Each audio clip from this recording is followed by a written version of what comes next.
Luna Abyss is one of the more interesting titles that I played during the Steam Next Fest. If you're into first-person shooters that feel a bit more free-flow, think like a mix of Doom and maybe even Returnal, then this game could be for you. Now, of course, my name is Falling Hurts, and today I'm going to break down everything that you need to know about Luna Abyss. And to honestly not waste any more of your time, let's get right into it.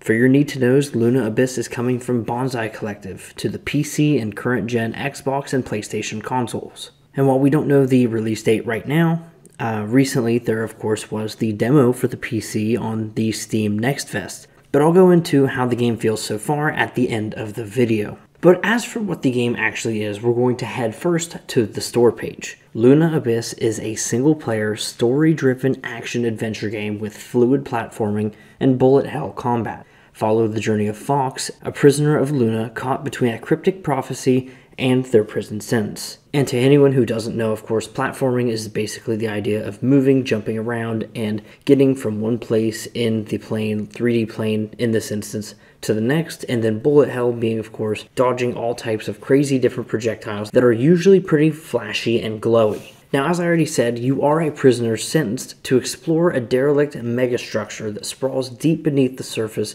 of the mimic moon Luna. You are tasked with recovering forgotten technology from within the abyss and the lost colony it consumed. Every move you make will be overseen by your artificial prison guard named Aylin, who actually is talking just a little bit in the demo, but nothing too crazy. But these centuries-old ruins are alive with maddening echoes, insinuating secrets of the all-once prosperous city of Greymont and its terrible fate, the Scourge, the tenets of the Allfather, the choir of the Collective. The voices of the abyss call to you. They whisper strange missives. And with these missives, it's actually very interesting. You see a lot of these, they're pop-ups on screen. So a lot of these plot points are delivered in such a way that it's pretty off-putting in a way, but not in like a bad way for like the player, but more like for the character. So as the player who also doesn't know what's going on, at least in the demo, it's really interesting to see that. As they talk about welcoming you to the Abyss on the store page, I wanted to take this time to talk about some of the actual dev logs that have been out so far. And one of the things that draws me to Luna Abyss is the locations that we're going to seemingly be exploring. The first that we see in the demo is the Sorrows Canyon, an endless chasm that wraps around all of the structures of the lunar colony.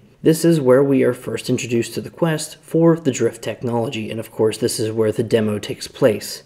Next we have the Weeping Meadows, a really interesting biome that has went through seemingly quite a few different visual iterations that it's truly stunning to look at regardless. Though it's known as the Basin of the Abyss. This is where the most undesirable workers went to maintain the drift pumps. The Meadows used to be a nice vacation spot for the affluent before the seemingly world-altering event referred to as the Scourge, which leaves most of the places overrun and machinery now defunct. But continuing down the abyss, we have the drift mines. Where the drift pumps collected liquid, the mines were used rather to gatherize the crystallized form of the drift. Now deactivated, the mines house the most dangerous forms of adrift. But in mentioning the adrift, or the enemies of the game, there are quite a few that we actually know about and the names of these enemies. So first up, we have the Rawhead, which is kind of your basic looking enemy of the game. They look a lot like the Barons of Hell from Doom, but the Rawheads are the most numerous of the adrift with a tendency to swarm. You need to stay alert and make sure that they never outnumber you or get too close. And while it was very early on in the game, seemingly, they didn't really pose too much of a threat. Next we have the Mother Eyes. And while we don't know and nobody knows who Mother is, you need to be careful around the Mother Eyes network. They'll alert one another to your presence and call in reinforcements, so you need to be prepared for a fight at all times. Another interesting note with these creatures is that seemingly they are like, I don't want to say a boss encounter, but they are something that you need to clear out the waves of enemies that they spawn in before you can actually take them out to progress or unlock a door or something. And their voices are really well done and very creepy. Next up, we have the Bloody Bones. It's common knowledge among the scouts that where there's one Bloody Bones, more are likely to follow. Other adrifts seem to follow them in the abyss as well. Maybe they're at the top of a hierarchy that we don't even know of. And with those three out of the way, there was one other enemy that was within the demo of the game, and that was the Celebrant, a really, really, really interesting enemy that was kind of propped up as a borderline mini-boss type enemy, but something tells me they're going to become a lot more common. And Celebrants retain an uncommon awareness, which makes them especially dangerous. Use every tool in your arsenal, including stopping to hide when things get intense, because they're going to be shooting out a lot of stuff all at once, and you're going to want to be able to use your shotgun to break any shields or anything like that as well. We actually do have a couple other enemies that I didn't face in the demo, however. We had the Death Candle, which was once affectionately referred to as floaties. A passive flock was considered a portent of good fortune. These days, they're more than likely to explode in your face, so these seem like a suicide bomber type enemy that you never want to get too close to. And definitely something that seems like it's going to be a big issue with platforming, as you know, you're going to have to look out for where you're stepping and where you're shooting. And then finally, the last enemy that we know about by name is the Eye of Virtue, and they are known to appear in packs, perhaps compensating for their lack of mobility, but don't take them lightly. Their precision across long distances is second to none. So perhaps this is more of a sniper type enemy almost. You know, you're going to have to really bridge the gap between them as quickly as you can. Either way, I think that's a good variety of mix and really gives hope that there's going to be wide open environments to deal with them. I think that'll be really awesome as well. But continuing on, there is a buried mystery. You need to uncover the mysteries of the Mimic Moon and the abyss within its depths.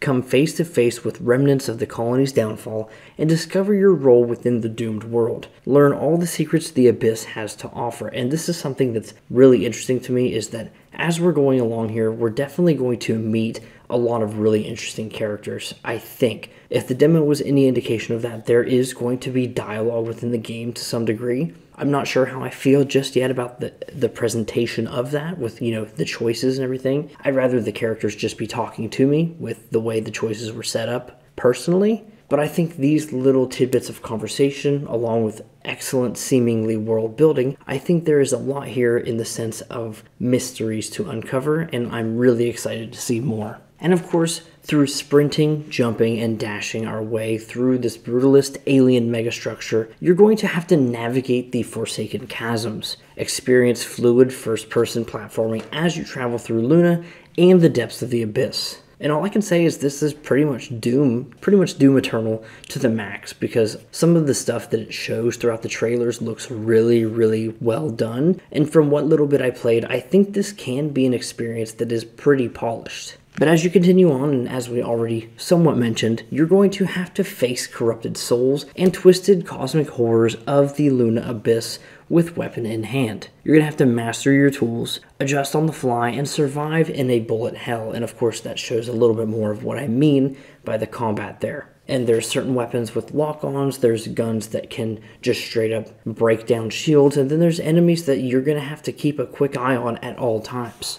But really, that's everything I had to say about Luna Abyss today. This was a really interesting game to me. I thought it played really well. Other highlights that I had from my time with Luna Abyss was that I thought the enemy pacing, which was something I really harken on in reviews, by the way, for especially shooters, was really well done so far. This was a very quick demo, and it could top out really quickly. I did think it was a bit easy, but I could definitely see where it could get harder, or at the very least, you may need to raise the difficulty above normal. The starter weapon as well as the shotgun were the only two weapons that I really used, and they felt very different, but I'm excited to see what new weapons and abilities that there are as well. Outside of that, as I already kind of mentioned earlier, the world building and the sense of scale and place of a level is really, really great, and the intriguing location design just really seals the deal for me. The color palette of being, you know, black with red and red only is so, like, I don't even know how to describe it. It's so poignant to me personally. And that goes along with the kind of somber, melancholic soundtrack with big, long chords playing that really just makes you feel like this is a world that's already been lost.